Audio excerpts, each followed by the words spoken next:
Ang Dios maayo sa tanang panahon ug sa tanang panahon ang Dios maayo. Mga kahigala ug mga kaigsunan aniya usab ang mga pulong sa Ginoo nga atong hatagan og dako nga pagtagad.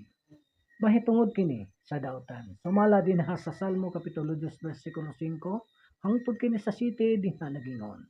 Ang taong daotan molampos kanunay sa tanan niyang buhaton, dili siya makasabot sa mga paagi sa Dios, ug biyay-biyayo niya ang iyahang mga kaaway. Naghunahuna siya nga dili gayud siya mapakyas o makatagamtam og pag-antos. Kanunay siyang manunglo ug dali ra siyang makasulti og mga pulong nga sakit ug daotan.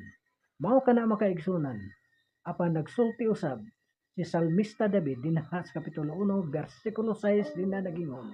Kay naila ni Jehova ang dalan sa mga matarong, apan ang dalan sa mga daotan mawala. Mao kana mga kaigsunan ang mga pulong sa Ginoo nga atong nadunggan. Nagapanghinaot kita nga kanang mga pulong nga mo'y magagiya kanato dinha sa atong pagkinabuhi nunot sa Ginoo. Nalaygo ng Dios.